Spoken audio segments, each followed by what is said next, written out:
right, everyone, welcome back. And if you're listening to this video, it means that I did decide to go along with the visual description of everything that we had talked about in the previous video. This particular discussion really looks at one big thing: how narratives are derived from symbols. Right? How do we get narratives? How do we get cultural narratives? Historical narratives, traditional narratives from a set of symbols. And I am recording this on the same day as I recorded the first video. But I've decided I'm going to hold off posting this to YouTube until after our in-class discussion on Wednesday. So I'm banking on one thing, which, if you're hearing it, is already past the point.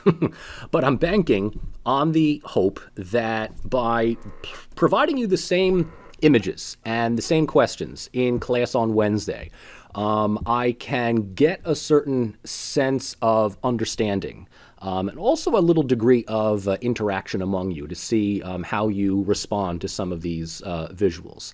And then I'm going to take the same thing and just put it up on YouTube. So you have the images and you have some of the narration for your own records. So let's jump right into this. You don't have to take a lot of notes here. I mean, this is more of a visual thing, but feel free to jot a couple of stuff down if you feel so inclined. So I am starting with, the same diagram from last time, and that is I understand culture to be more of a filter than a barrier.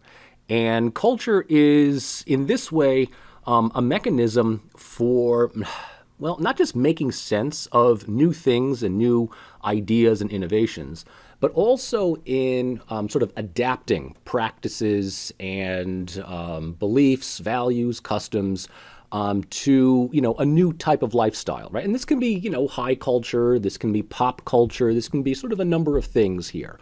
And, well, I tell you what, let's just get to the images and, this should hopefully, kind of, make itself out. Now, normally when I teach this class in the fall, it almost always happens where the section on political symbolism falls right around Columbus Day. And, we had Columbus Day about 2 weeks ago, I'm guessing. I wanted to save the discussion about the cultural implications, the different narratives about Christopher Columbus for this point. You guys were just way too busy, focusing on social capital. But I'm pretty certain at this point you understand that Columbus Day, the holiday, is usually fraught with a number of arguments and problems over the legacy of Christopher Columbus and whether or not we should continue to celebrate him as some kind of national hero or some, great explorer. In the previous lecture, I had mentioned that history and myth are oftentimes at odds, and that oftentimes what we understand history to be is really myth that is so, omnipresent that we just simply regard it as fact. And so, the discussion of Columbus Day, which up until, really about 15, 20 years ago, was not really taken into account. The only big thing about Columbus Day that, people really cared about was whether their school district was open or not. I went to a school district where I don't believe we had Columbus Day off. Other schools did have Columbus Day, and that was really the big thing. Other than that, stores used to have Columbus Day sales. But, what do you really do to celebrate Columbus Day? Do you have a Columbus tree?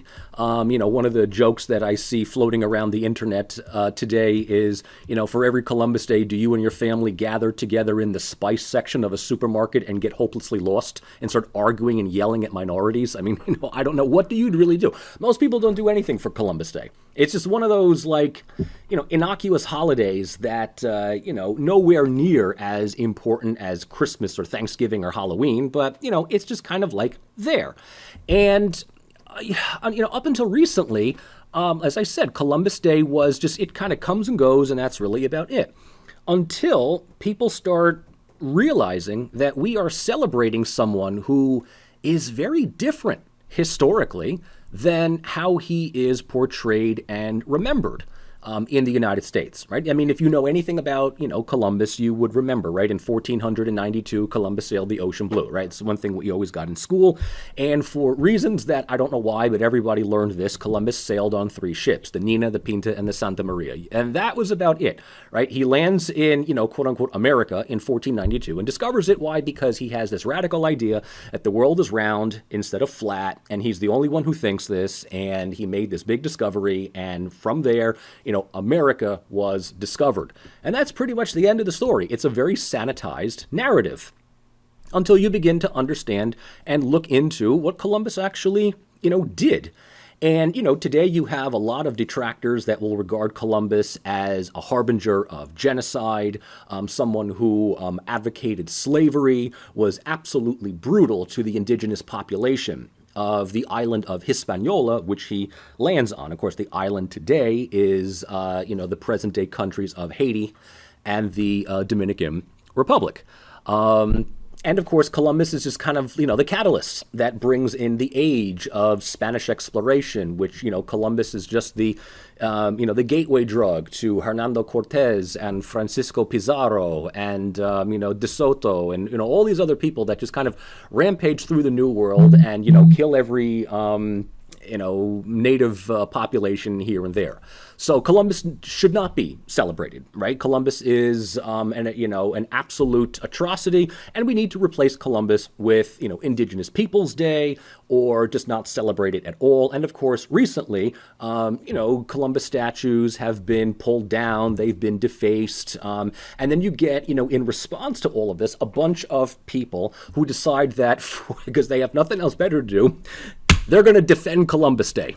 Right? They're going to defend Christopher Columbus because, if you're besmirching Columbus, you clearly hate America, you hate everything that this country is about, and, you're basically just another one of those horrible members of Antifa, whatever it is, right? And I think that knowing all of this is a great way of introducing the idea of narrative and symbol, right? It's a great way of introducing now the competing narratives about how Columbus Day, which was, otherwise just another stupid, ignorable holiday, right up there with Groundhog Day and Arbor Day and Grandparents' Day. No one really cares about these things, right? Now, of course, it's become, a day of political protest. And I think that nothing encapsulates the ways in which Columbus Day is remembered today in America better than the following skit from The Sopranos. Now, I don't know how many of you saw, I think it was, a little bit before your time. I don't know how many of you have heard of The Sopranos, right? It's this great show on HBO about 10 or so years ago that focuses on organized crime in New Jersey, my neck of the woods here. Remember, New Jersey, we take care of our mafias, whereas New York tries to disassociate them. But I have this great skit to play, and I post it on my Facebook page every year, just simply saying Happy Columbus Day, because nothing gets across the ways in which certain people understand this otherwise innocuous holiday more than this skit. So take a look. Oh, Massachusetts!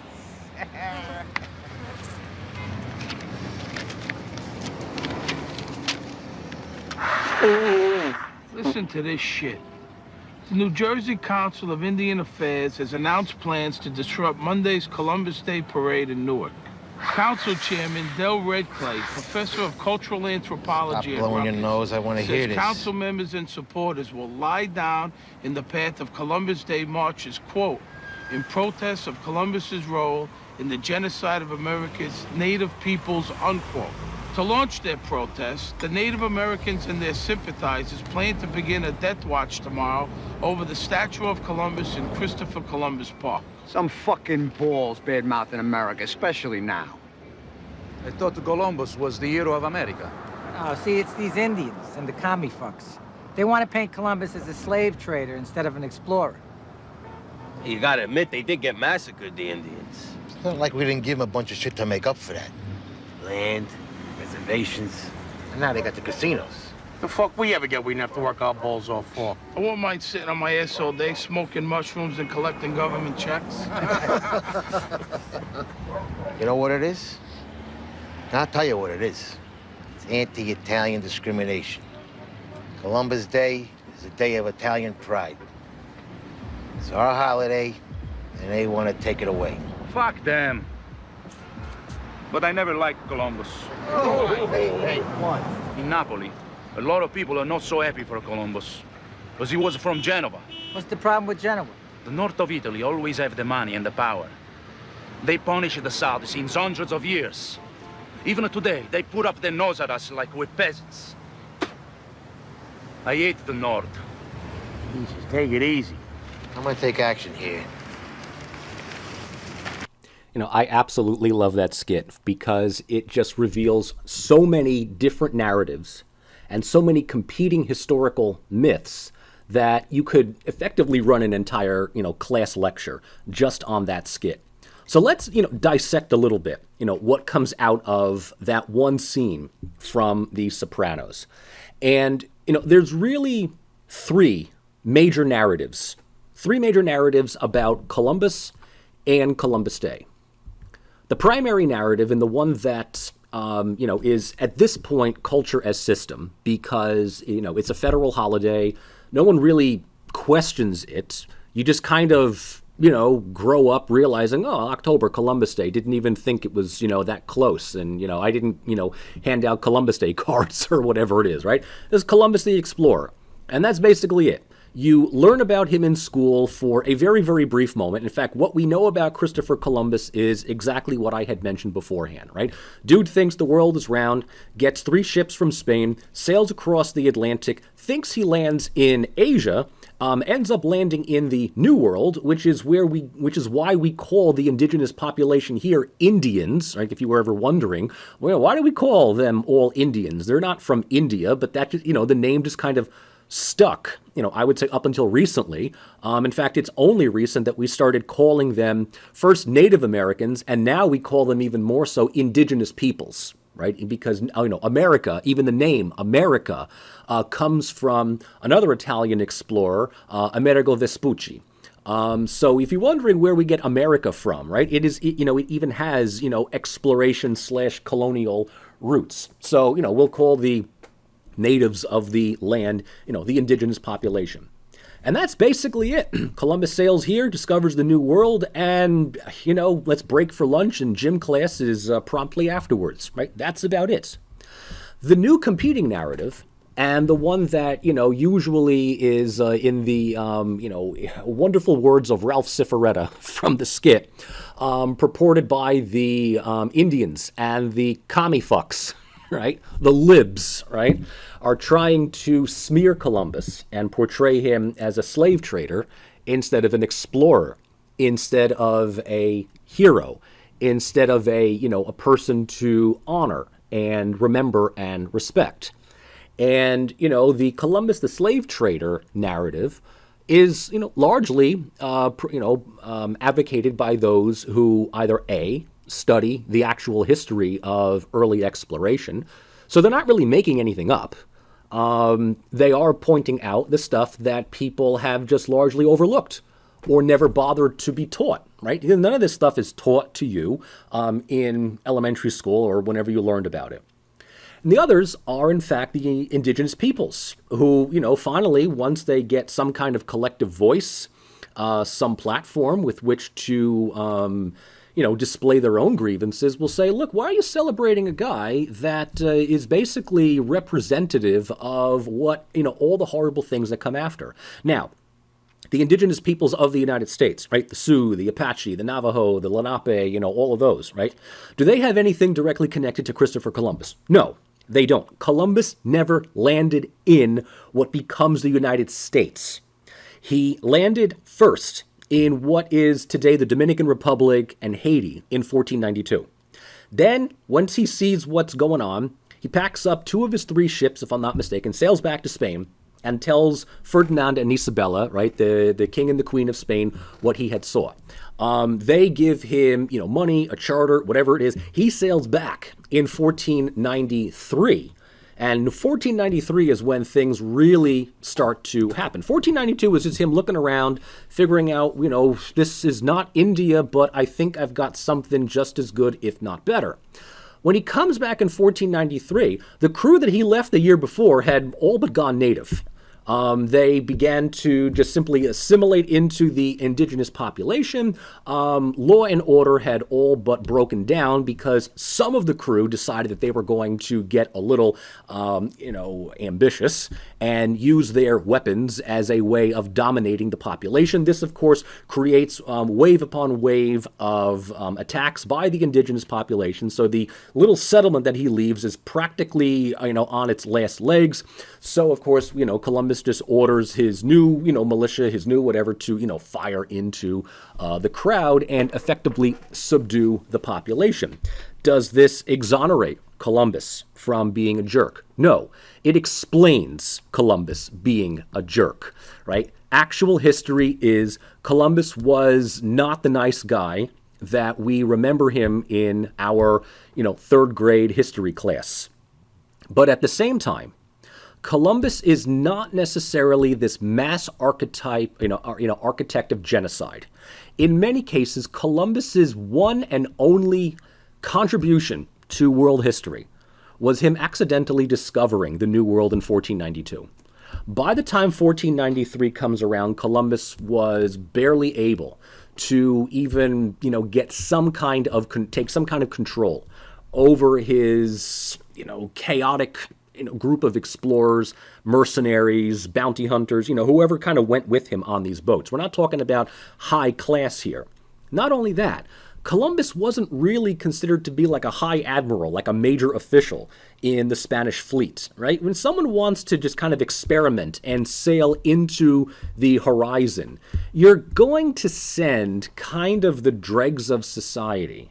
You're going to be sending a second or third rate explorer. You're not going to be sending your best Spain, right? And if he's lost at sea, no big loss. It's a bunch of, semi-criminals and drunkards or whatever it is, right? But they do discover something.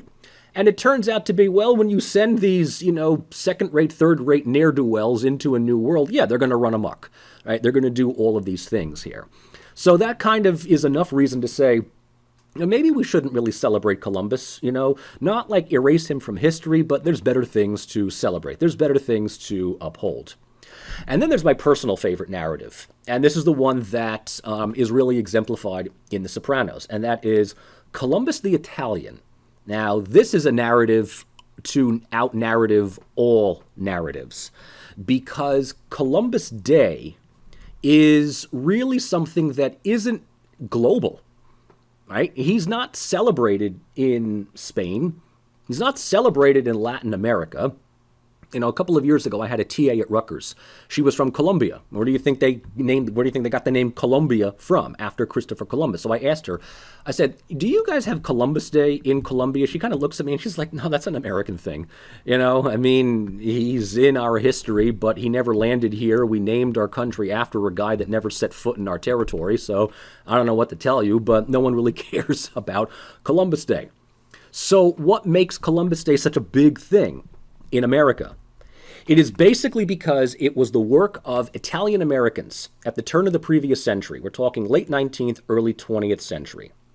The Italian Americans at the time were widely discriminated against. Okay, and look, there's every group of immigrants in U.S. history at some point. There's always one group that is kind of demonized, that is looked at by everyone else as the harbinger of nothing good can come from these people. First it was the Irish, and then it was the Italians, and then later on it was, the Greeks. Then it was the Arabs. Then it was the Puerto Ricans, and then now it's the Muslims. And of course, throughout this entire time, the one group of people that were always looked down upon, of course, were blacks. So as a way for Italian Americans, especially in like Boston and New York and Philadelphia, to kind of rebrand themselves, because unfortunately Italian communities were not that far removed from organized crime syndicates. It's like, the first Italian communities come here and within 2 weeks they set up their own little Cosa Nostra branch office, in lower Manhattan. So Italians were usually regarded as, conniving, thieving, dirty, dangerous, murderous, mafioso, right? Nothing good comes, and of course Catholic as well, right? Nothing good comes from these people. So the Italian-American, the Italian-American communities started to, they got together and they realized, look, we have to come up with a different narrative for ourselves. We need to prove to the Americans that we are loyal Americans, that we are proud Americans. And, someone comes up with this ingenious idea of saying, Columbus was Italian. In a weird way, but hear me out. Columbus was born in Genoa. Okay? Genoa is today part of Italy. However, when he was born in the 15th century, we're talking 14 something, right? Italy would not exist as a country for at least another 400 years, right? So there was no Italy, right? We're talking here, little city-states. So if Columbus came from Genoa, that was his identity. He didn't consider himself to be Italian. He considered himself, at least by birth, to be Genoese. However, coming to the United States, coming to the New World, was not an Italian endeavor. It was really a Spanish investment, right? So he's coming here with Spanish ships and with Spanish money. And his primary language, interestingly enough, is Portuguese, because he found work as kind of, sailor for hire in the emerging Portuguese Navy. And the Spaniards kind of bought him out for this one mission. My guess, and I'm not really big on, Columbus's history, but my guess is that he pitched the same idea to the, monarchy in Portugal. And they were like, yeah, whatever. Sorry, we got better things to do with our money. So he decides to go to Spain instead. And my guess is that Spain was like, well, if he's lost at sea, he's lost at sea. But if he makes it, man, we can get one up over our Portuguese rivals. So this entire discovery of the New World was, for the most part, by accident. And even if Columbus never existed, let's say his ships were lost at sea, they, mutinied, the ship sunk, whatever it is. I mean, it stands to reason that at some point there would be a Columbus. Somebody would come to the New World. In fact, if you really think about it, the New World was already discovered about 600 years earlier by Vikings who landed off the coast of Newfoundland in Canada. And then if you really want to play into, real American history, the New World was discovered not in 800 AD, but about 25,000 BC, when the indigenous populations crossed over the land bridge way back in the day and just kind of settled. So when we talk about the New World being discovered, it is a very Eurocentric point of view. And when we, why don't we discover the Vikings? Simple. Nobody made the Viking discovery into a holiday. Period. Right? There was no Norwegian or Swedish group that felt, oh, well, we need to make ourselves look a lot better in America because all we do is talk like this and eat cheese. Oh, yeah, right? Oh, we better have a day of Norwegian American history. So we'll have Narvik the Red discovered the New World, right? No, Norwegians and Swedes were just kind of happy living out in, Minnesota, Wisconsin, whatever, putting celery in their jello or whatever it was, right? The Italians, on the other hand, were considered to be, gypsies. So we needed to create something that made us look good. Hence, we are going to refashion Columbus as an Italian. And here's where things get even more interesting. He is celebrated as an Italian by Italian Americans, not Italians in Italy. They don't really care that much about him. And as we talked about in the previous section, and this is why if you listen to Furio talking about, whoa, I never liked Columbus because he's from the north. I hate the north. We're from the south, right? You're like, oh my God, Putnam, Sabetti, I totally get it. Wow, this shit makes sense. Again, Italian Americans, 90% of Italian Americans come from southern Italy. They come from Naples. They come from Sicily. They come from Calabria. They come from Basilicata. They come from Salerno, Sorrento, right? That's about it. No southern Italian cares about Christopher Columbus. He's coming from Genoa. Who gives a shit? And as far as Columbus was concerned, we could go back in time and we were to kind of tell him, as he was about to embark on his journey, we're like, hey, Chris, let me tell you something. Crazy thing, I'm from the future. And, in about 550 or so years, we're going to have a holiday that commemorates you, and you're going to be propped up as a hero by a bunch of third-generation Sicilians and Napolitans who live in Staten Island. And he's going to look at you like, what? He probably would be like, that's it, I'm not even going at this point. Like, screw that, okay? So the point here is that there is a major difference, right, between the history of Christopher Columbus and the narratives that come out of that. And so when people today defend Columbus as an Italian hero, this stuff still happens, okay? This stuff that you saw in The Sopranos, that skit was about 10 years ago. It still happens today, right? Italian Americans who want you to know that, you know, one of their grandparents came from Italy, which makes them as Italian as, you know, whatever it comes. You know, they love their gabagool and their musadel, and none of them can pronounce the names correctly because they use this archaic peasant talk that Italians today would look at you and say, dude, you're not Italian. Stop trying to be Italian. You're not Italian. But for them, Columbus is their boy. Okay? B-O-I, their boy. And they will defend the narrative of Columbus because not only is it a defense of a certain American narrative, but it is a defense in their minds of a great Italian American, of a great Italian hero. And even though you can tell them bit by bit, page by page, that this dude was not Italian except by the very chance of him being born in Genoa. But he spends most of his life working for the Portuguese and the Spaniards. Doesn't matter. Doesn't matter to them, right? That's the thing. That is the beauty and the annoying thing about symbolism, in that people will stick to a myth. They will stick to a narrative as if it is the God's given truth. And people who remind them about the real thing, you know, those, you know, well, actually type of people, right? They're chased out of the room, right? They're totally chased out of the room.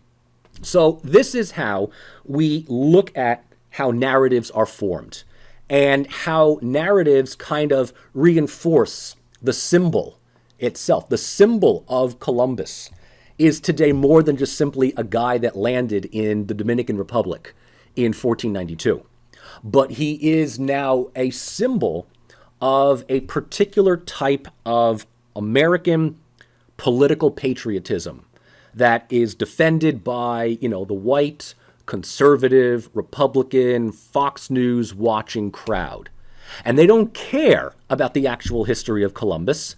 That's not what they're defending. What they're defending is the simple tradition of celebrating Columbus. And why do these libs have to ruin it for everyone, right? The libs want to destroy history. They want to uproot our culture. And if you're thinking to yourself, I can't believe that these people are saying that, that's political culture. That's what makes my line of work so fascinating, but at the same time, so unbelievably annoying. All right, let's move on to a couple of others, right? Let's do some more here to give you a sense of, you know, what I'm talking about. This picture right here is the quote-unquote Lincoln Bible, right? The Lincoln Bible.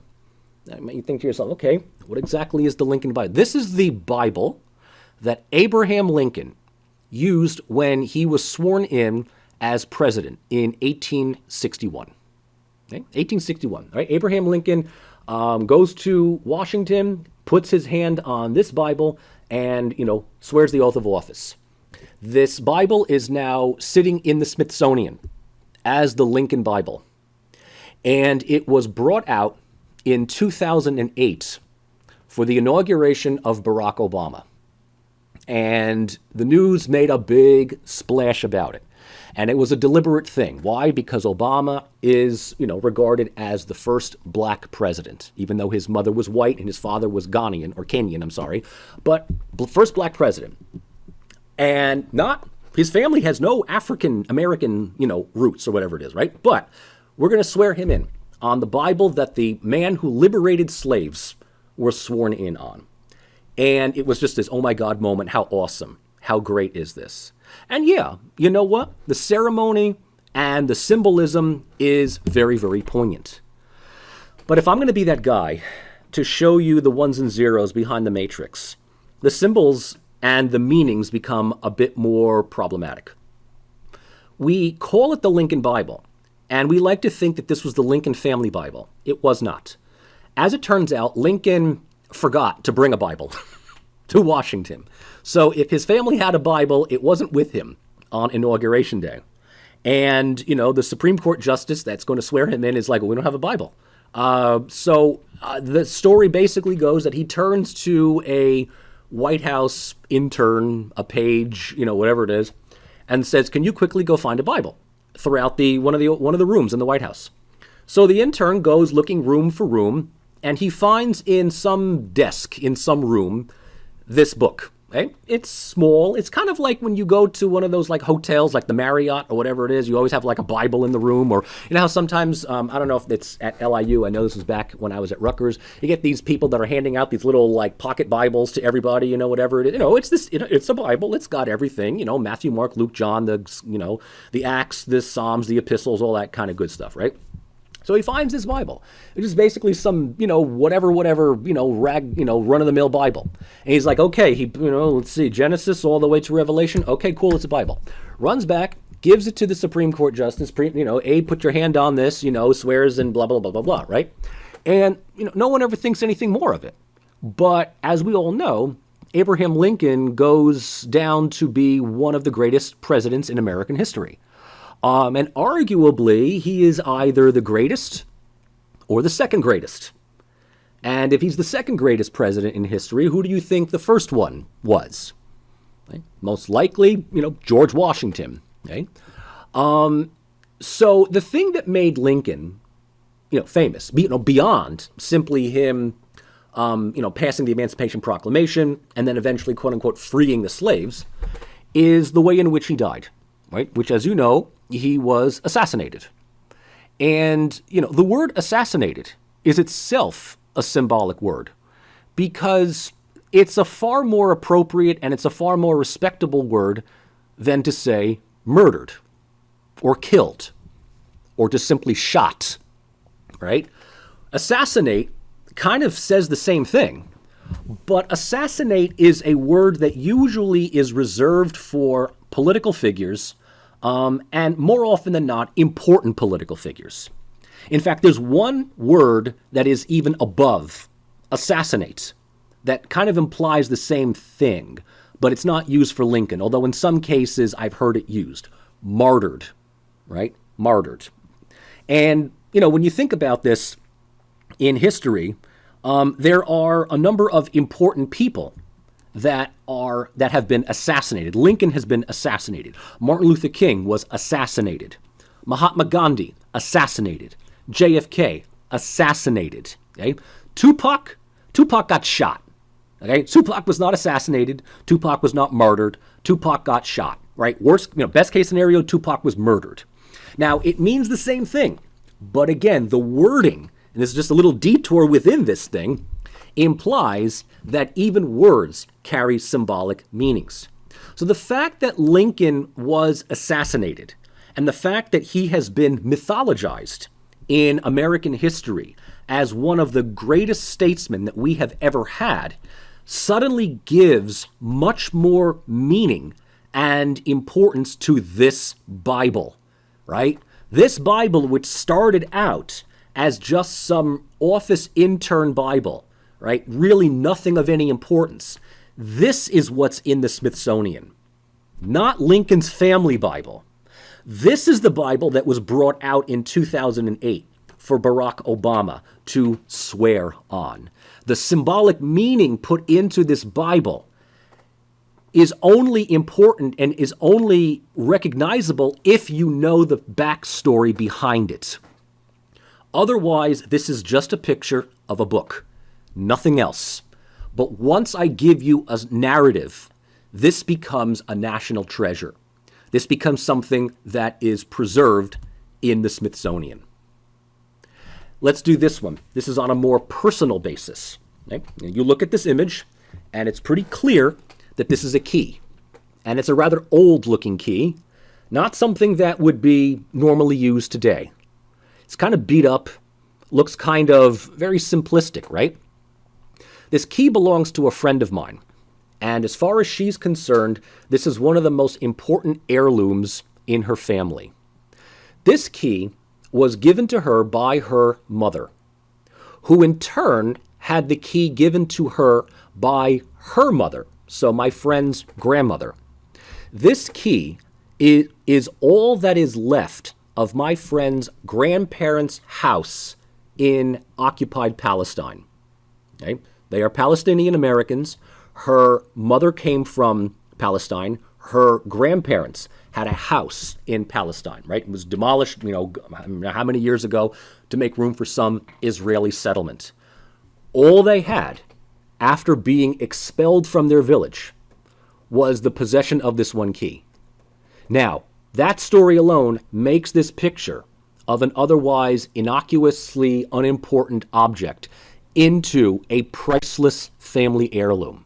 She holds on to this key as a legacy to her family's heritage, and she will pass that on to her sons when the time is right, and they will hold on to it, and they will encase it. They will put it up on a shelf. They will look at it, they will see this as a prized possession. Why? Not just because it's a key. It is a symbol. It is a symbol of their family's heritage, but also their family's suffering, right? So you see how symbols, for me, it's just a key. I don't want it. I don't want it in my house because of the meaning that it carries for someone else. I have things similar to this. You probably have things similar to this. But for my friend, this key is one of the most important things in her possession. What do I have?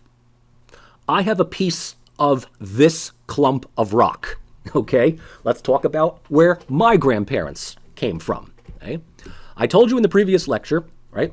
My father came here in 1950 on a boat, Ellis Island, the whole shtick, right? We're good immigrant family, right? My grandparents came with him, right? Whatever. We come from, my father's side of the family comes from an ethnic German-speaking community that was expelled shortly before, actually during the Second World War, in what is today Slovenia, and at the time was Yugoslavia. Right? So it's a small little German community that had been living, in this area, this countryside, for like 600 or so years. The Second World War comes, and, I'm sure you put two and two together. Germans are on the losing side, and if you're on the wrong side of the border, well, you better retreat. Otherwise, retribution is going to come to you. And the villages, the towns, or whatever, some of them are still standing, but ethnic Slovenes live in them. My grandparents, my father, came from a smaller mountain village, a little hamlet, whatever it was, right? We actually were expelled by the Italians, Italian fascists, interestingly enough, not by the communists, not by the partisans, but by the fascists, because that area of Slovenia was given to Italy as opposed to Germany. So we were all relocated. Notice how I'm saying we. I wasn't relocated, but I'm talking about my family's history. We were relocated and then, of course, when the war ended, we were, had to relocate again. The village was burned down by the Italians, and as you can see from this picture, it had been all but abandoned.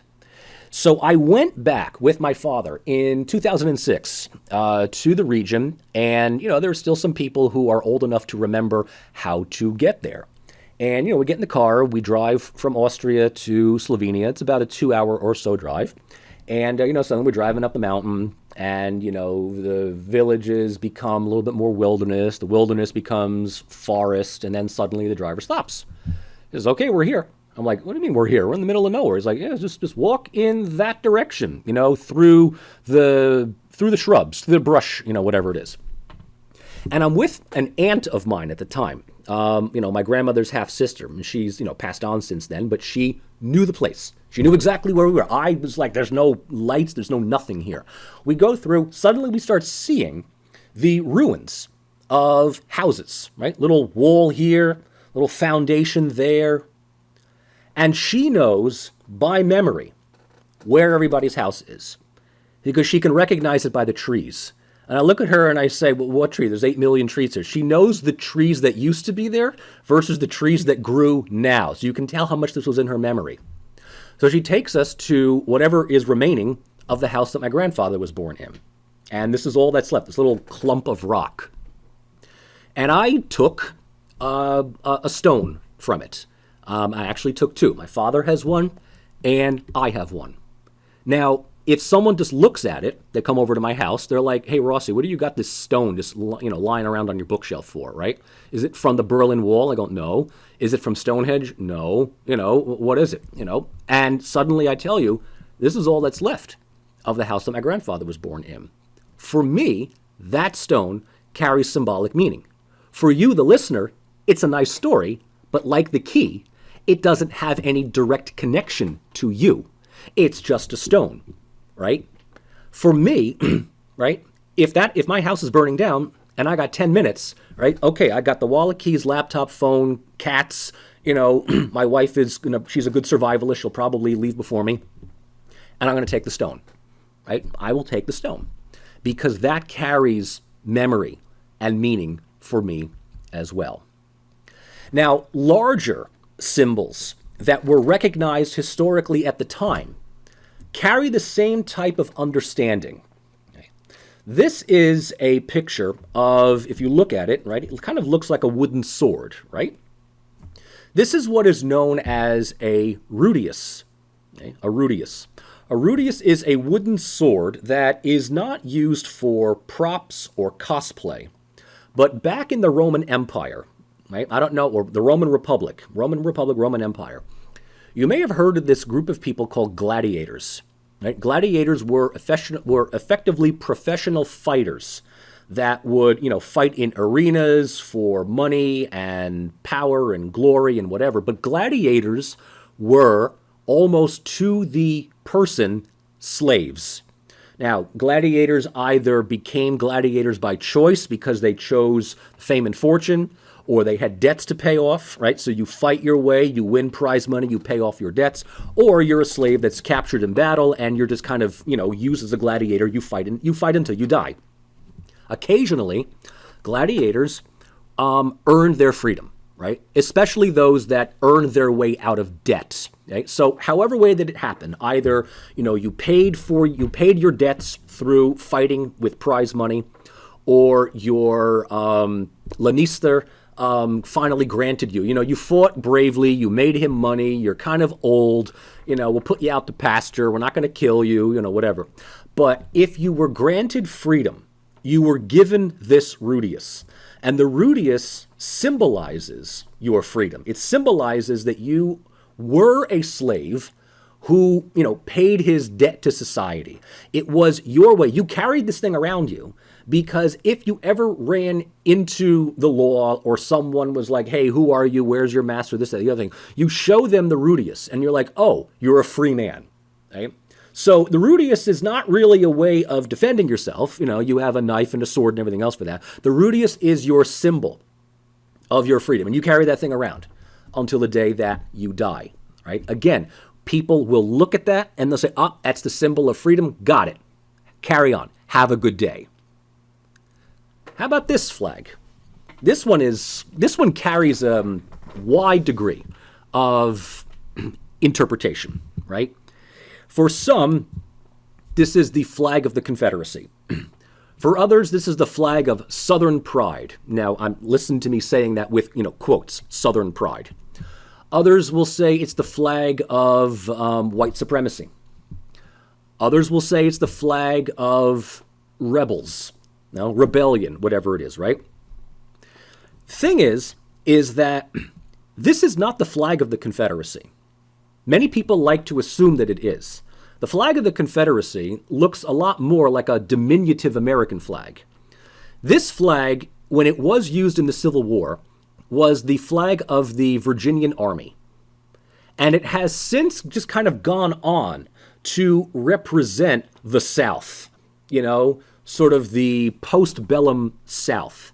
And while some people will say it's not racist, it's Southern pride, it's Southern heritage, the problem that we get with this flag is that it tends to be flown by some of the less savory people in the neighborhood. Right? You're not really going to find a lot of black people flying this flag. You're not going to find a lot of Asians or Indians or other people flying the flag. The people who fly this flag tend to be whites. They tend to be conservative. They tend to be a little, xenophobic. They tend to be Trump voters, And so the thing is that the symbol might not necessarily be historically problematic, but the people that attach meaning to this flag today ascribe it with that type of problematic meaning, right? So I wouldn't say that this is a flag that everybody could or should fly. It tends to be much more offensive. It tends to be much more provocative than just simply Southern pride.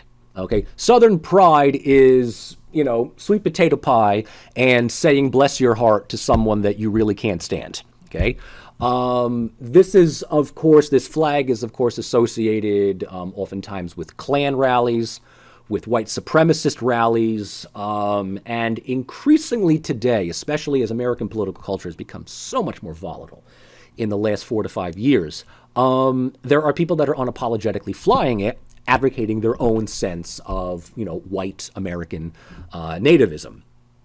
Now, obviously, this is not the only controversial symbol that's out there. Okay? Some people regard this as controversial. Okay?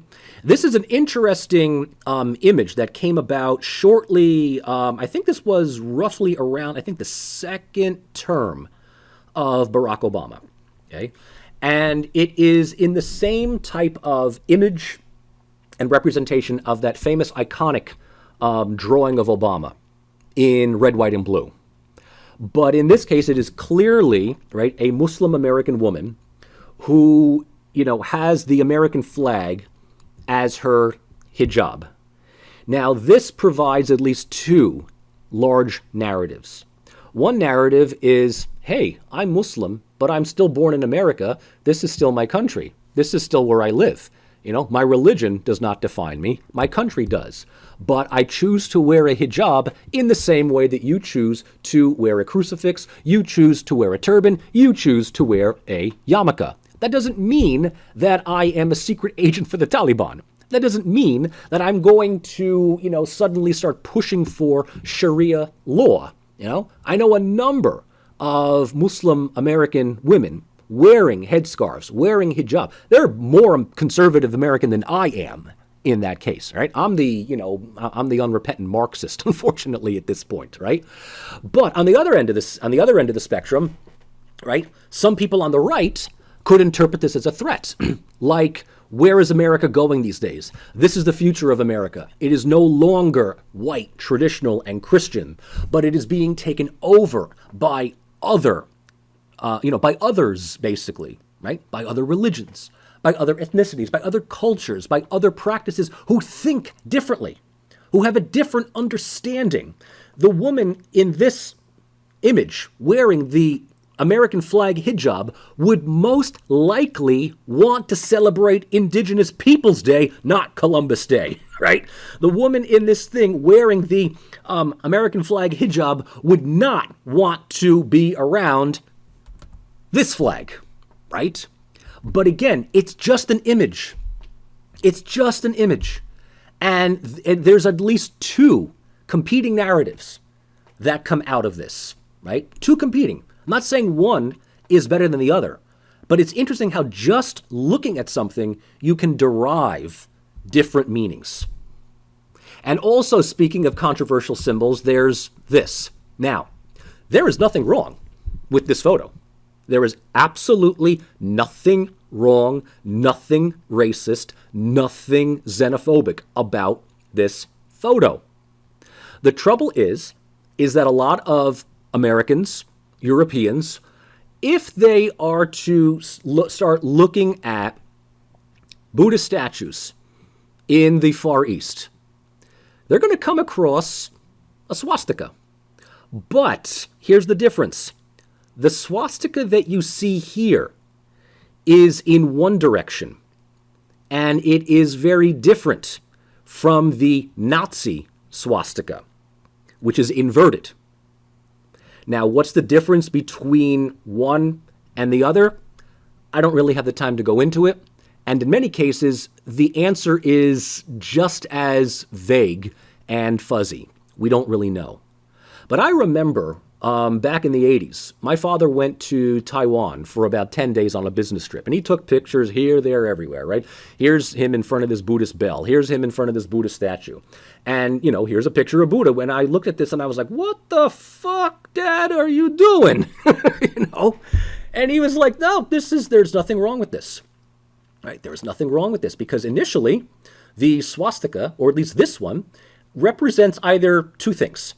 It either represents the four elements, earth, air, wind, and fire, or the footprint of Brahma. Right? So there's really no connection between this and Nazism. In fact, the swastika that is used by, or was used by the Nazis, was not invented by them either.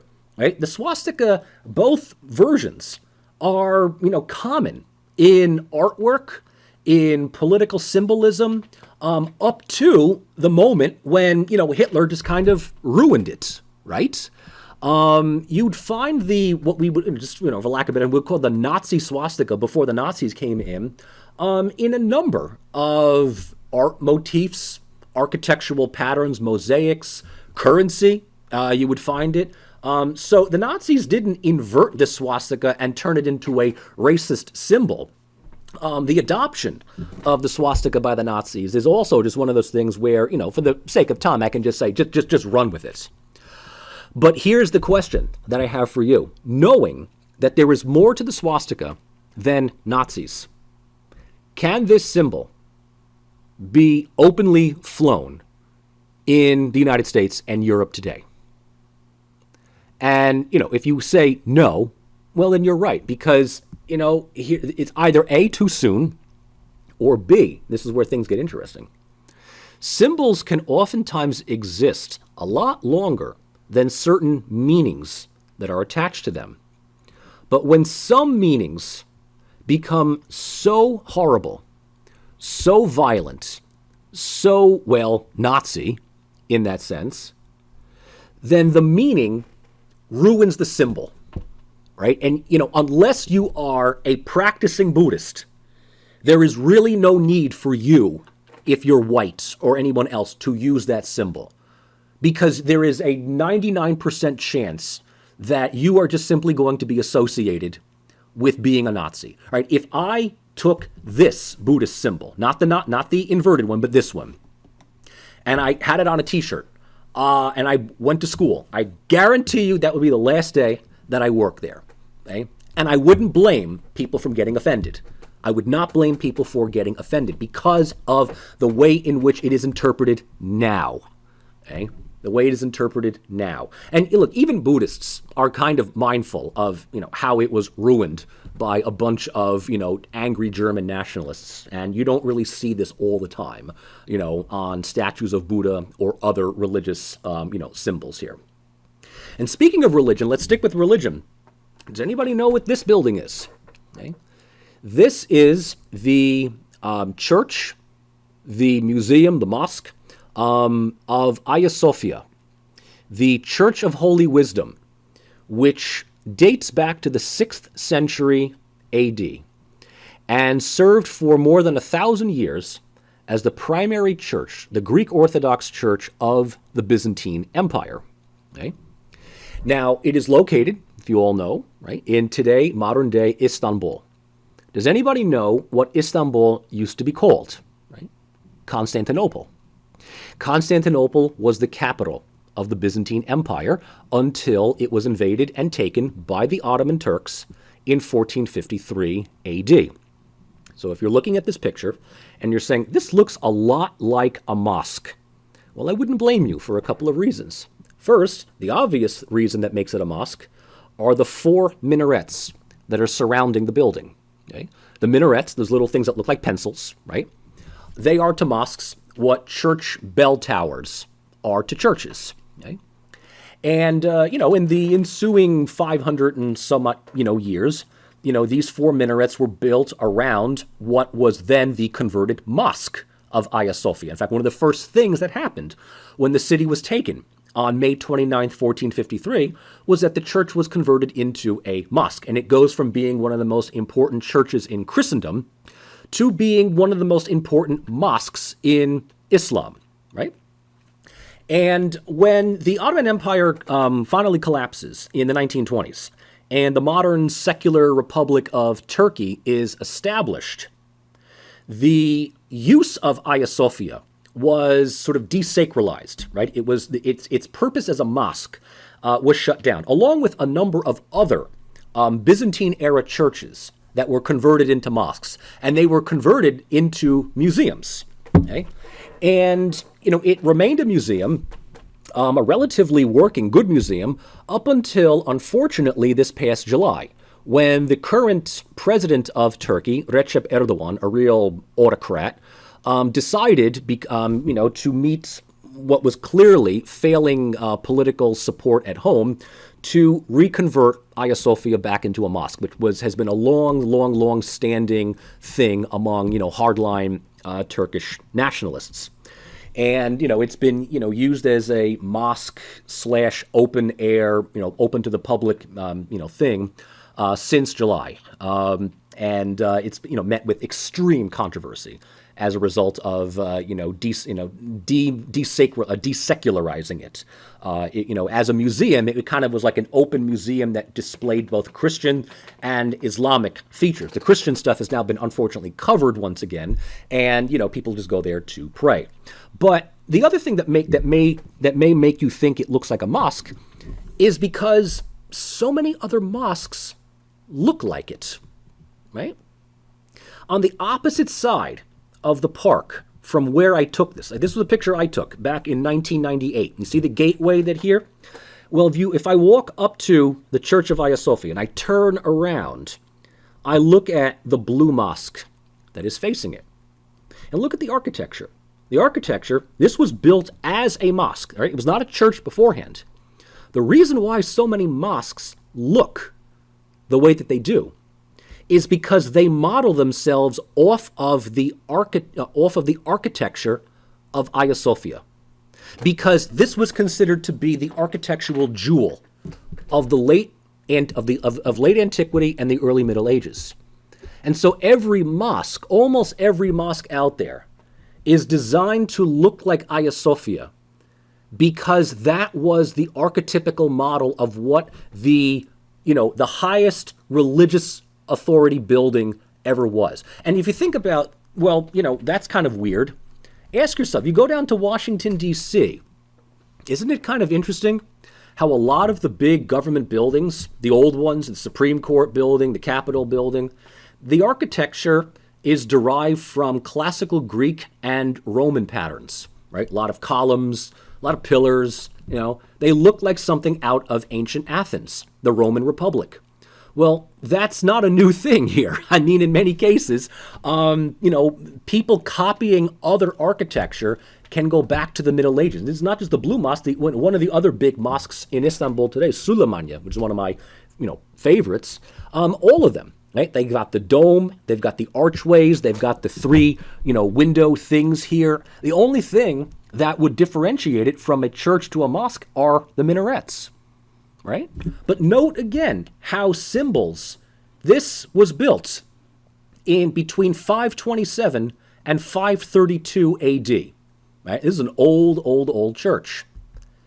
The Blue Mosque was built in the 1500s, almost 1,000 years later. Almost 1,000 years later, along with Süleymaniye. So it's not just immediate. It is centuries later, right? It is centuries later that this church still provides architectural patterns in new buildings and new concepts. You all know this man, right? We are coming up on Halloween, so he certainly, is going to be prominently displayed in costumes and pop culture. But you probably know him in a different light, a different image, different clothes. I'm, of course, talking about Vlad Tepes, more commonly known as Count Dracula.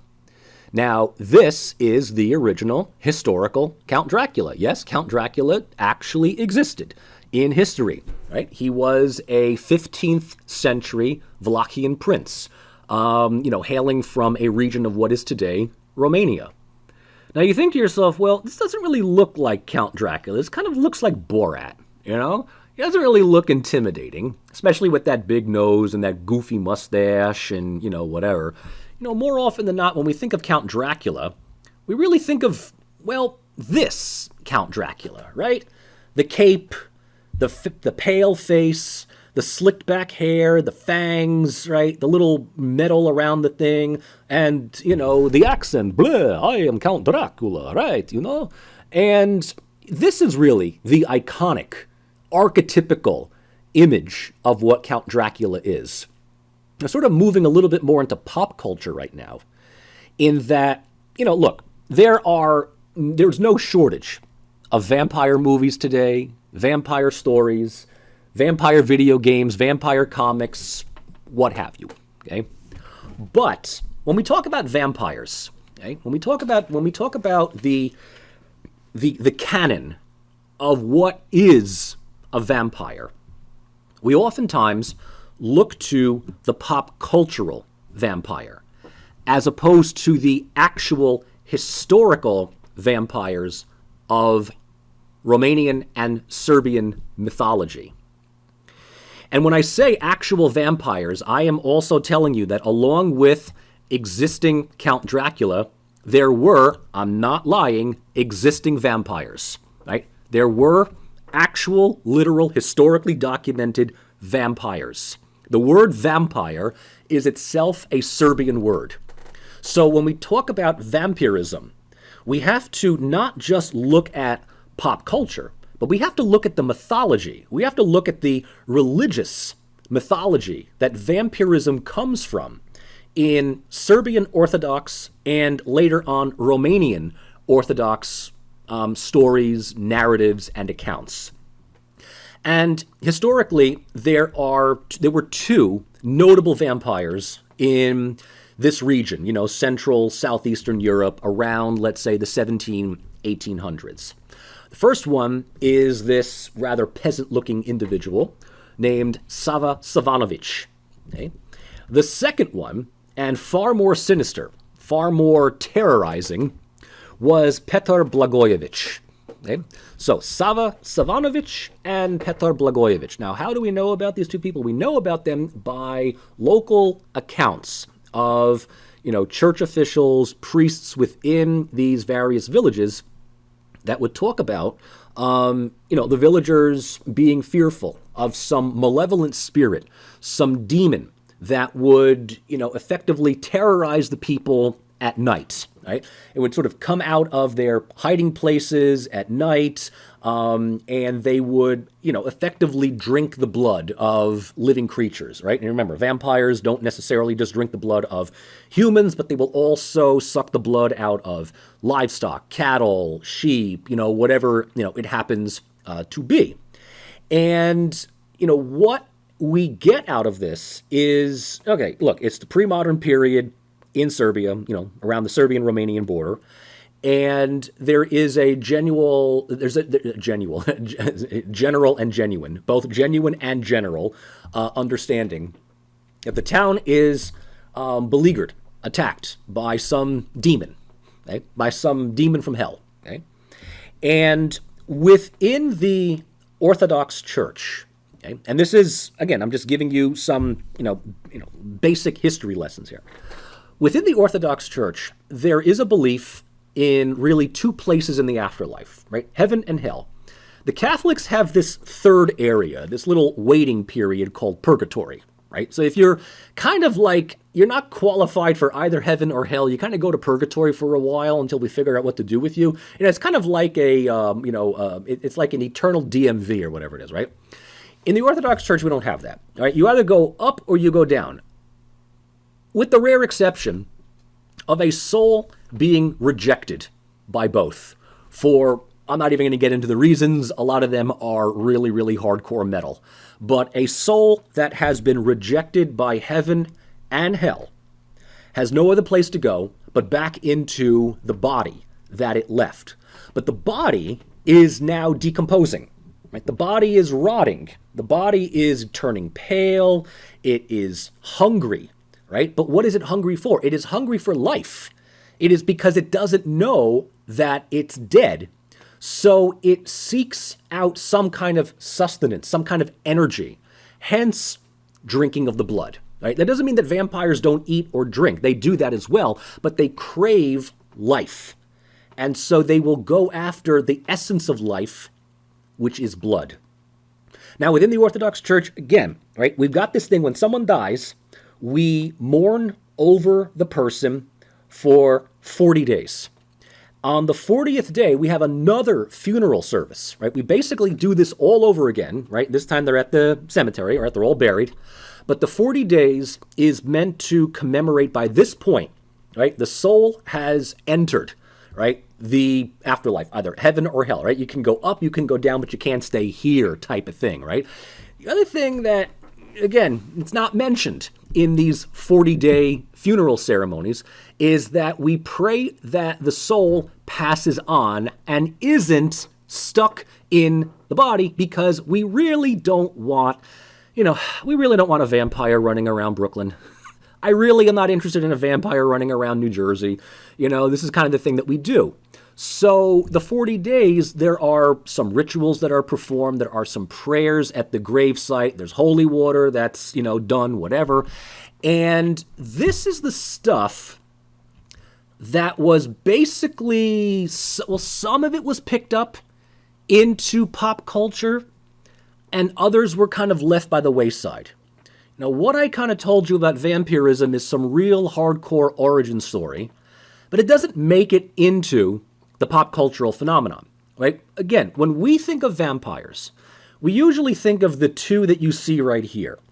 The more popular one on the right, Bela Lugosi as Count Dracula. I mean, the character, the actor owned this thing. I mean, the problem with Bela Lugosi's Count Dracula is that it was so convincing, and he was so well known for it, that he couldn't get a job in movies as anything other than Dracula for almost the rest of his life.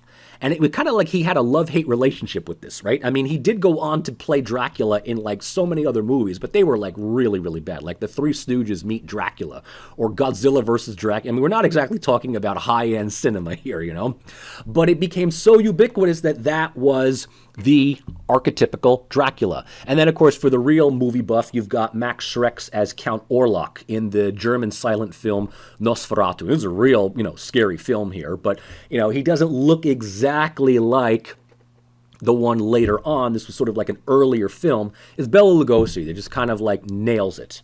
The thing is, both of these movies are derived really from the book Dracula by Bram Stoker. And this is where the symbolism and the meanings really take shape. Because when we look at Bram Stoker, when we look at Bram Stoker's book, there are lots of things that we get out of it in terms of vampiric folklore, vampiric stories, how to kill a vampire, how to subdue a vampire, how to, what vampires eat, when they sleep, what they do, when they sleep in coffins, blah, blah, blah, blah, blah, blah, right? Bram Stoker never went to the region where vampires are known. Now, does anybody know? I'm sure you all do, right? As far as Bram Stoker's book is concerned, as far as Count Dracula, where do vampires live? Where does Count Dracula live, right? Transylvania, right? Transylvania is another region of Romania. But none of this stuff that I was telling you about really comes from Transylvania, right? This stuff is really more Serbia, Wallachia, Banat. Transylvania is close. But why then does Transylvania make it into the book? For one very simple reason. Bram Stoker put it there. Bram Stoker just chose the name Transylvania because it just sounded cool, right? Transylvania sounds much more mysterious than Banat, B-A-N-A-T. This is where a good number of I've been to Banat in Serbia. I've been to Eastern Serbia. I've seen houses that have garlic around the doors and the windows, okay? I've seen wooden stakes in graves, right? This stuff is still, if not openly believed, the customs are still practiced, right? And I'll show you a couple of pictures to prove it. But the thing that I'm trying to get at here is that Bram Stoker's book, Dracula, right, kind of, takes bits and pieces of pre-existing narratives and leaves a couple of other things out. He leaves out really the religious aspect and still kind of puts in, the blood-drinking undead. So the legend of Dracula, the one that gives us finally Bela Lugosi, it's good if we just kind of do this again, right? There actually is a Count Dracula, right? Vlad Tepes, who was a brutal medieval tyrant, okay? He was known as Vlad the Impaler. And he was known by that, right, as you know, as he would impale his prisoners. He would impale the soldiers that were defeated in war by him. And if you know what impalement is, you really would wish for death more so than that, right? But impalement, right, a stake, a spike through the body, right? A lot of these things are going to sound familiar.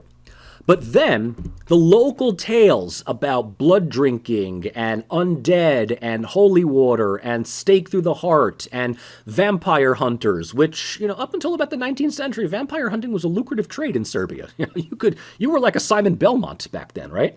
You take a little bit of that, and that equals the Bela Lugosi Dracula. That equals the Bram Stoker Dracula story of the 19th century that becomes so widespread, becomes such a popular story that people are introduced to vampires through the story, not through the folklore. So they don't really know about the folklore. They don't know about the original stuff. They just are introduced through it through a pop cultural lens.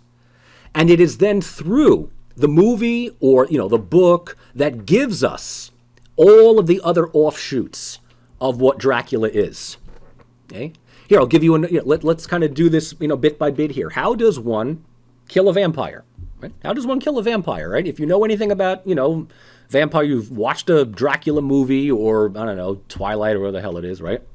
The one surefire way is, a wooden stake through the heart, right? Wooden stake through the heart, mallet, boom, open up the coffin, stick a stake through the heart, boom. And, just for, good measure, cut off the head.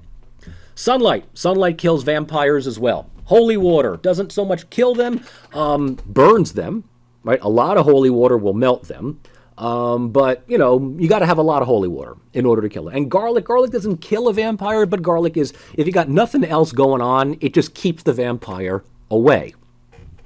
And these things are just kind of taken as literal fact within vampire pop culture. What Bram Stoker either missed or never got around to figuring out, because look, Bram Stoker never went to Transylvania. He never directly spoke with Serbian or Romanian villagers. What ends up happening is, around the 18th, 19th century, you've got these communities in Europe that are multi-ethnic, Serbs, Romanians, Hungarians, Germans, like all of that area, right? The Serbs and the Romanians are Orthodox. And so they're practicing, their church ceremony with, a little bit of, village magic. They're kind of at the lower end of the hierarchy. The Hungarians and the Germans are either Catholics or Protestants. And they're looking at this. Every so often they'll kind of see a bunch of Serbs, march to a cemetery, dig up a coffin, open up the coffin, right? Sprinkle holy water over the corpse, stick a stake through the heart, and, people are like, what the fuck are these people doing? Right? And rather than ask them about that, they write in their little journals, they write in their little newspapers about what the weirdo people in the village are doing. And that kind of like a game of telephone, kind of makes its way, within Hungarian and German communication, across Europe. The French picked this up, the English, Bram Stoker was a Scotsman. I don't think he ever, he may have been to Vienna, but he wrote his book in Scotland. And he writes this book based on already a number of pre-existing smaller short stories, little pulp fiction novels. He didn't invent the Dracula thing, but he kind of refined it, made it into the thing that it was. But by the time these things reach him, right, all we hear about is wooden stake through the heart. What's missing is the kind of wood. Now, this is the part of the semester where I remind all of you that I love and care about you deeply. So as somebody who is Orthodox, I'm going to tell you how to actually kill a vampire. Because if you ever come across one, please don't think that all you have to do is just put a wooden stake through their heart. That's like half the effort. But what kind of wood do you need, right? Traditionally, there's two types of wood. You can't just like pick any old wood and whittle it down to a stake. You either have to use oak or birch. And why is that? Oak was traditionally regarded as the wood used for the cross on which Christ was crucified.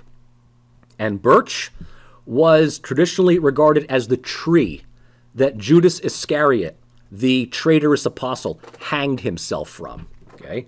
So if you're thinking that you're going to protect yourself and your family against vampires, and you're just going to go to Home Depot and just pick up some cheap balsa wood and, carve it into a spike, I hate to break it to you, but that's not going to work. You're going to come across a vampire, you're thinking you're going to do a good job, you're going to drive the stake of, pine or chestnut or cherry, it's all nice looking wood here, through the heart, and the vampire's going to look at you and say, what are you doing? That's rather rude of you. Oh, and here's the other thing. Even if you have the right kind of wood, you can't just simply nail it in and that's it. You have to pray, right? This is a religious ceremony. So you have to utter the right prayers. You have to offer a prayer to the right saint, right? Now, more often than not, praying to St. George, that will get you, that'll take care of 7 out of 10 of your vampires. Right, St. George is a good guy. He's regarded as a warrior saint. In the Orthodox Church, there's images of him riding on a horse with a lance, about to drive it into the mouth of a dragon, a snake, a beast, or whatever it is, right? So St. George is basically like one of those warrior saints. Now again, 7 out of 10 times, you pray to St. George to help you. And if it works, the vampire dies, congratulations. If the vampire is still alive, I got some news for you. You've got an arch-vampire on your hand. All right? You're going to need a little bit more help here. So you quickly reach for your holy water, douse it. Douse the vampire with holy water and call upon St. Michael. Right? The archangel, right? St. Michael, if you all went to Sunday school, you remember this kind of stuff. St. Michael is God's general, his enforcer, his pit bull in heaven. And that will take care of usually the other three. However, if you want to make absolutely certain that no evil comes out of that ground ever again, and you want to just almost carpet bomb, you're going to just nuclear bomb the evil away. Once you are all done with that, you then dedicate the land to the Virgin Mary, right? Again, in the Orthodox Church, the Virgin Mary, the Mother of God, is exponentially powerful, right? Just unbelievably. In the Greek Church, Serbian Church, Russian Church, she's just kind of pretty much everything but a goddess. Right? So she kind of represents Earth, Mother Earth, whatever it is, right?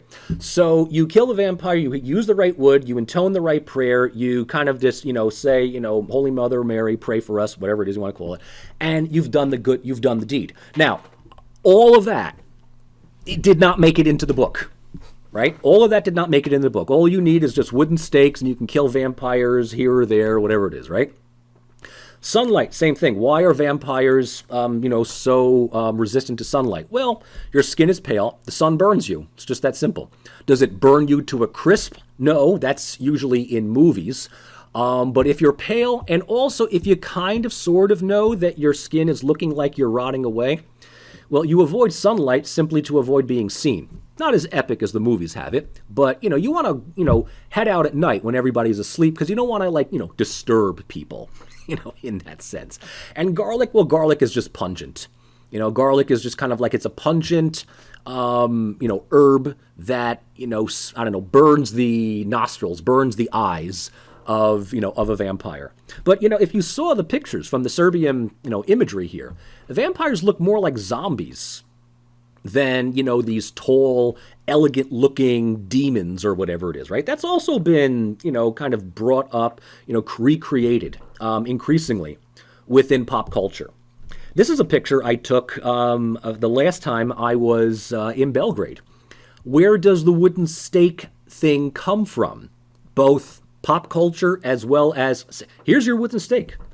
Here, when someone, and it's also a little bit more practical than epic, but when someone dies, okay, you usually need to bury them immediately. Remember, this is no American funeral home where you embalm them and you make them look nice. No. You ever been to an actual funeral where it's just we got to bury them in 24 hours, right? The body begins to decay, the skin turns blue. There's a reason why we got flowers all over the place to, cover up the stink. So we need to create a plot in the cemetery as soon as possible. So we don't have time to make a headstone. The headstone comes later, right? The headstone comes maybe 40 days later. We need to make certain this dude is in the ground. So the ceremony to the cemetery is led by somebody carrying this big wooden cross, right? Which, if you play, you go old school, is going to be made out of oak or birch. Now, this isn't driven into the heart of the corpse, okay?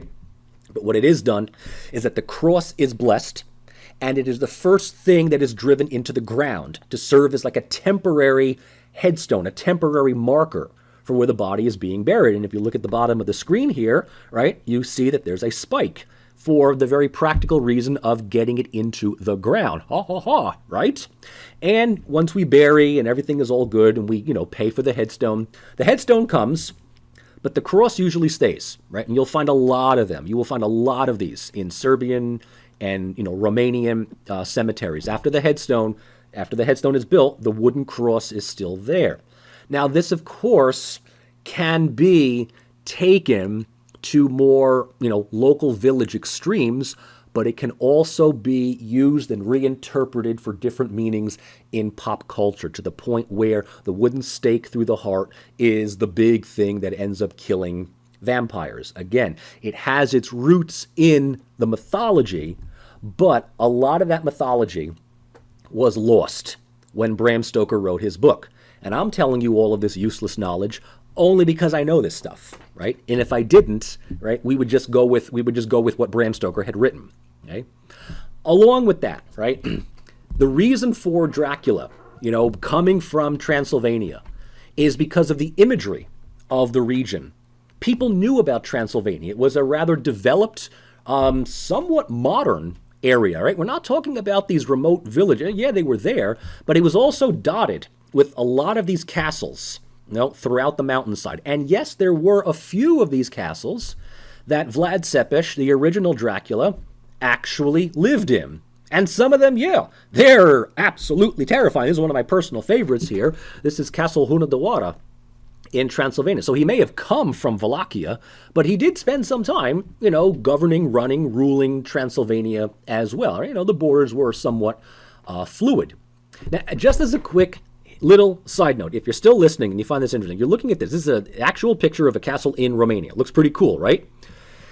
If you are a fan of a particular book series about a young little English kid who becomes a wizard, yada, yada, yada, right?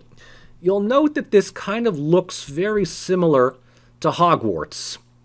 And it's not surprising. I remember when I went to see the Harry Potter movies back in the day, and they're constantly showing these big, landscape pictures of Hogwarts. And I keep saying, that's Hunedoara. And my friends are like, what the fuck are you talking about, Ross? I'm like, that is Hunedoara Castle, right? Because I'm the history nerd here. But yes, Hogwarts is based off of the castles of Transylvania. So just so you know, another bit of useless information for you to entertain your friends. And of course, vampire pop culture would hardly be what it is today if it wasn't for, let's say, the Castlevania franchise. And very few of the Castlevania games are as good as the original 1986 one for the Nintendo. I realize that this predates you. I cannot believe that this game is older than you all. But obviously, vampiric folklore, daggers, holy water, stakes, sunlight, undead, all that crap, has kind of made it mainstream into vampiric pop culture. To the point where, guess what, folks? You grew up, if you grew up here watching Sesame Street, you grew up learning to count based on a cute version of a 15th century Wallachian warlord who impaled his prisoners. Okay? You also enjoyed a breakfast cereal. There are very few, medieval tyrants in the world that get their own breakfast cereal. Okay? Vlad Tepes is one of those. Okay? But again, this is not Vlad Tepes. This is, at this point, Count Dracula, what Vlad Tepes has been recreated into for, public consumption. But the symbols and the meanings, right, are still there. They're still carried on Even to the point where, vampire pop culture doesn't even consider Dracula anymore, but takes the concept of a vampire in two completely different directions. So you've got Wesley Snipes' vampire, Blade, on one, and then, as much as I hate to bring them in, and thank God the Twilight series has kind of come and gone, when the 40-year-old moms can stop swooning over Edward. Edward, the sparkly vampire, the emo vampire, It's like, yeah, I mean, look, he's going to be a vampire. He's the loosest kind of emo, angsty teenage vampire, but he's still got to follow the rules. And you know what? This is actually a good way for me to sort of stop here. Look, if you're going to do a story about a vampire, there's certain rules that you've got to follow in order to make the vampire a vampire, right? He's, got to be undead. He's got to, thirst for blood. He's got to, avoid holy water and sunlight and, stake through the heart. I mean, all this stuff, it's like if you don't have that, it's not a vampire. In the same way, it's like, look, if you're going to do, a Batman movie, there's certain things that you got to have in order to make it a Batman movie, right? The character's got to be Bruce Wayne. He's got to, live in Gotham. His parents have to be dead. His butler has to be Alfred. Sometimes he can have a sidekick named Robin, maybe, He drives around in the Batmobile, and his arch nemesis is Joker. And you're going to do a Superman movie, it's the same thing. You're going to, you can make 8 million stories about Superman or Batman or Spider-Man, but if it's, don't tell me it's a Superman movie if it's not Clark Kent, Krypton, Daily Planet, Lex Luthor, Lois Lane, Ma and Pa Kent, Jor-El, right? You're going to do Spider-Man. Recently now they've made Peter Parker black, but he's still Peter Parker. He's still from Queens. He still was infected by this spider venom that made him into this superhero. So it's, again, you could make, a vampire movie that has absolutely nothing to do with Count Dracula. But as long as it, adheres to the canon, there's Clifford Geertz, right? You could Abner Cohen all you want, but you got to stay within the Clifford Geertz scenario of what makes a vampire, what makes Batman, Batman, what makes, Superman, Superman. And, well, you've got yourself an audience. Speaking of which, there was, let's finish this up here, there was a couple of years ago, this movie that billed itself as the origin story of Dracula. Right? Dracula, the Untold Story, which, brought us back to the 15th century. Vlad the Impaler, Ottoman Turks are invading, Transylvania, this, that, the other thing. And I'm like, okay, I'm going to go see this, with my wife, my Serbian wife, okay? And we're watching this movie, and I'm that guy. I am that annoying guy in the audience that's like, that's not historically accurate. That's not historically accurate. They're trying to say that this is the historical thing. That's not historical. And my wife finally was like, look, if you keep, we were here for only 5 minutes, okay? If you keep this up, I'm leaving, right? Here's the Turkish emissary threatening to invade and conquer all of Transylvania. And I'm thinking Transylvania didn't exist as a separate kingdom. So the Turks are going to only take a piece of Hungary? I don't know. And my wife was like, all right, shut up, Was it a good movie? If I didn't really know the historical background of it, it's not bad. I saw it once. Oh, by the way, what then connects Vlad the Impaler, the actual Vlad the Impaler, with vampirism is that his soul was kind of cursed by the Orthodox Church because he was baptized in Orthodox. But in order to marry his wife, who was a Hungarian princess, he had to convert to Catholicism. Now, this is shortly after the Turkish conquest of Byzantium. This is also when memories of the Crusades are still very raw in Orthodox Christian memory. So converting to Catholicism was probably the worst possible thing that you could ever have done. Because in that case, your soul really had no saving afterwards, The Turk threatened your physical life, but he didn't touch your religion. The papacy went after your faith. And so when Vlad converted, there was this big uproar within the Orthodox Church about how his soul is unable to find rest because it's been rejected by heaven because he became a Catholic. Now, does that mean that Vlad the Impaler comes back to life and starts drinking blood? No, but there is this sinister curse that is on him. And he is currently today buried in one of the Orthodox monasteries in Romania. But also, interestingly enough, he's not buried outside. He's buried inside the church. He's buried right in the middle of the church, almost as a way of the church using its power, its, well, for lack of a better word, magic or whatever it is, to keep this restless soul entombed within his body, as opposed to breaking out of his, of his coffin and, sort of running amok. Speaking of my time in Romania, I came across this rather mediocre bar when I was in Timișoara that, liked to market itself off of vampire folklore. The funny thing is that Romanians will be like, the Count Dracula of pop culture is really not representative of our history. It's kind of like a commercialization of our history, but yet Romanians will use that type of pop culture as a way of marketing to tourists, right? So it's like, even though local Romanians are like, God, I hate what America has done to Count Dracula, when you go to the area, they'll be like, come to Romania, the home of Count Dracula. Come to Transylvania, the home of Count Dracula. Well, let's go to the town where he was born in, Sighișoara. Here's the building, here's the house that he was born in. And instead of the kitsch souvenir shops selling actual images of Vlad the Impaler, they'll sell Bela Lugosi Count Dracula. Okay? So it's just like consumerism kind of shows you what an audience will respond to. For me, I go for Borat Dracula. All right? I like me a Bela Lugosi Dracula, but if I'm in the area, I go for the original stuff.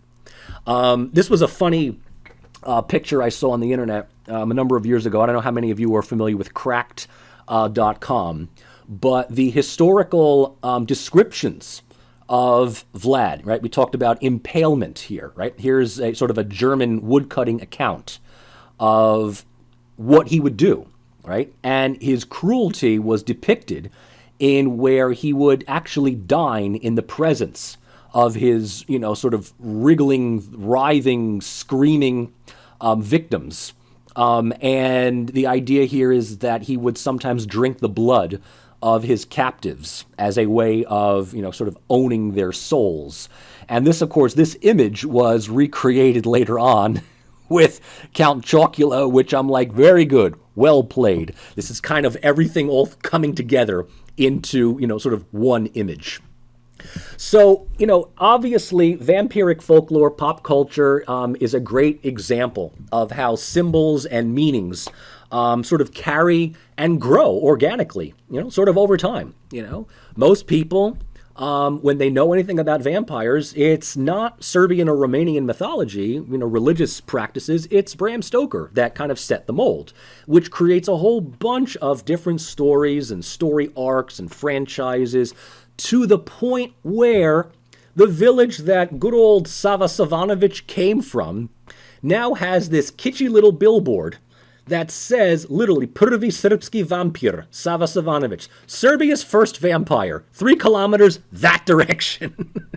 So if you want to go to the village of Zorozhia, which I have not been to, it's in the middle of nowhere, right? But hey, if vampires are cool and people, spend money about it, and if you're like one of those Serbs that are like, dude, that was us before it was popular, well then, hell, market it.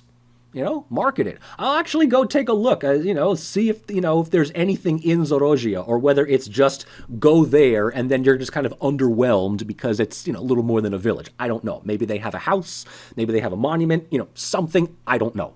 But they're going to have one more for Savanovic than Petar Blagojevic. Blagojevic is kind of regarded as a real nasty, nasty creature there. Okay? All right. So, obviously what we have looked at, and I really hope that this stuff was interesting. I really hope that you found this stuff interesting. Again, I did this all in one take.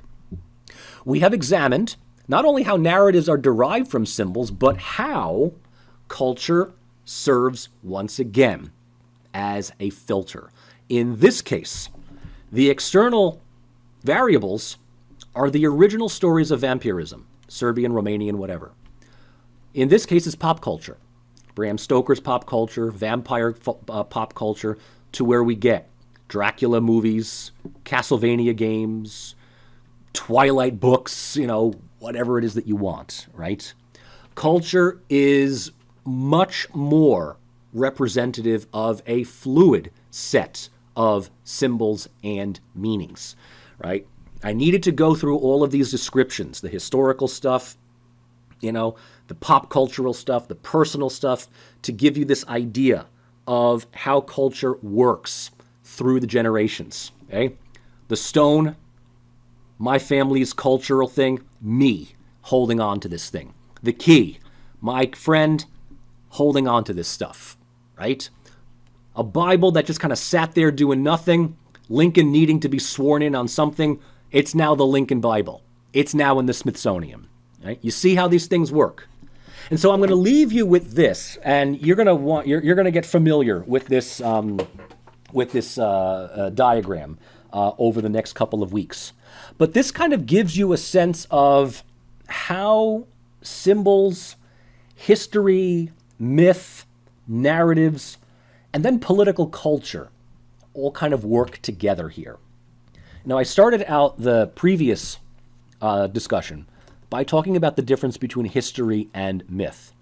And, I kind of hinted that most of the time what we understand history to be are actually myths, right? Just the ways in which we remember things. And, of course, these myths are preserved, reinforced through symbols, which in turn uphold the myth and in turn perpetuate the symbols. Now, these symbols, already imbued with some, certain myths, produce narratives, more modern day narratives, stories about how we understand certain things. And yes, it is natural for these narratives to be picked up by various socio-political groups, political parties, regional organizations, whatever it is that you want, right? And they all carry a certain narrative of the country or of whatever it is that we're talking about, right? And of course, if we add politics and government to this, one of these groups is going to actually enter government. And if they enter at, the right time, where they have the ability of using their power and authority to take their interpretation of something and make it the interpretation of something, well, then that's what we get with the socio-political discourse. Go back to that Chinese buffet. This is 4 of you. 4 of you have decided you're going to fill up your plate using this, this, this, and this. If I decide that one of you has the best representation of what should go into an all-you-can-eat Chinese buffet, okay, I will elect that, and that now becomes the main discourse. Good for you if you had your plate chosen, and sucks to be you if you're a vegetarian, because I'm telling you this much right now, it ain't going to be a vegetarian plate, okay? All right, one final thing, and I know that this is a lot, but this is just simply a prelude to where we are going to be going over the next couple of weeks. A prelude to both collective and historical memory. I promise I won't subject you to these 2 terms just yet, but just understand they're on the horizon, okay?